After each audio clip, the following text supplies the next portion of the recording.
Joining me now live from Israel is Deputy Foreign Affairs Minister Sharon Haskell. Sharon, thank you so much for your time. Now, Hello, Sherry.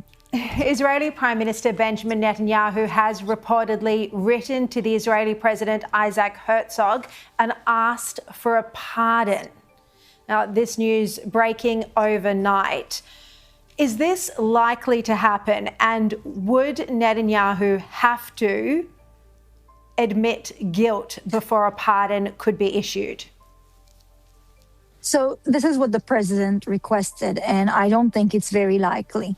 I'll say more than that. I do understand that, and I know how much tension and difficulties it poses on a prime minister to attend the court almost on a daily basis as well.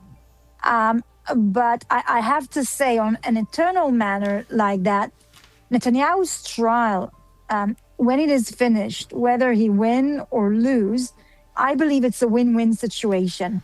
The case that was put through is a very weak case. There were many remarks by the judges throughout the last few months about the lack of strength and evidence that they actually have in this file. And though it is very likely that Netanyahu will win this case, I believe. And I believe that if he does win the case, this will bring some calmness to the people here in Israel. He'll be able to prove his innocence, and I think we'll be able to put it better behind us. I think that in a case that he loses it, because the case is weak, the public will see it. And there's a huge debate about the judicial system. And so I think that most of the Israeli public see that as well. And they, it will just reinforce that debate about reforms that are needed in the judicial system here in Israel as well. Very divisive issue in Israel, and really probably along the lines of those who support the Prime Minister, think he should have a pardon, and those who don't, would like to see him face the full consequences. Now, I just want to turn to this issue making global news. Australian pro-Palestinian actor Guy Pearce, he's now apologised for sharing, and this is what he calls misinformation and falsehoods. He's admitted it about Israel. He's also deleted his social media accounts. Now, there's too much to go into here, but he did share content from a white supremacist, Nick Fontes. He posted material that blamed Israel for the 9/11 terrorist attacks. He accused Israeli officials of orchestrating the assassination of Charlie Kirk. I mean, this is all beyond the pale. He also said in a recent tweet or post that he's never been so disgusted by a group of people in my life as I am by Israelis. This has been ongoing for some time.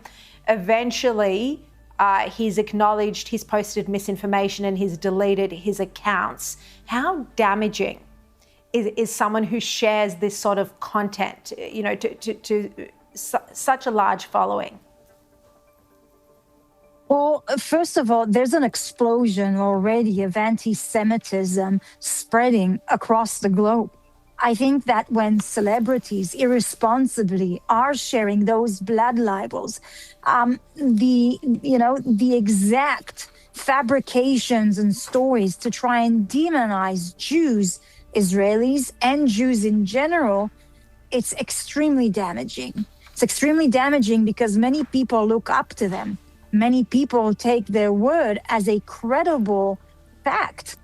And for someone like that with so much following to share fabrication, blood libels, things that are completely detached from reality, it only continued to inflate the plague of anti-Semitism that we're experiencing right now. Just finally, there's reports that there's a new, supposedly independent from Hamas news outlet that's launching in Gaza.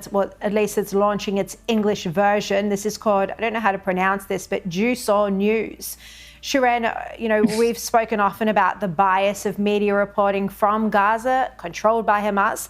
Do you think this supposedly independent outlet will be more credible? I don't know this fact. I don't know what's the sources of it and what's behind it. I slowly reporters are allowed to go into Gaza.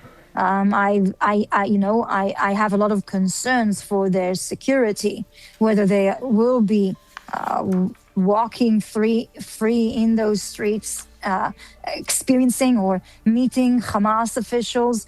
We've seen where they are. We know there's many other terrorist organizations who want to target foreigners, wants to abduct foreigners as well. And we've seen in the past, activists who have arrived to Gaza who were violently attacked. But the fact is that this war was one of the most live streamed war, I think, ever. Every second person in Gaza have a phone. Everything that happened there was live streamed on social media, on the media. And you know what? You've seen even now the executions, the streets executions by Hamas. You cannot hide anything. The only thing is that you have to make sure you have a reliable source that is not fabricating stories, whether it is with AI or whether it is with Hamas's propaganda team. And by the way, we've seen that some of those supposedly credible news sources are actually Gaza accounts based elsewhere. Shiren, thank you so much, as always, for your time. Really appreciate.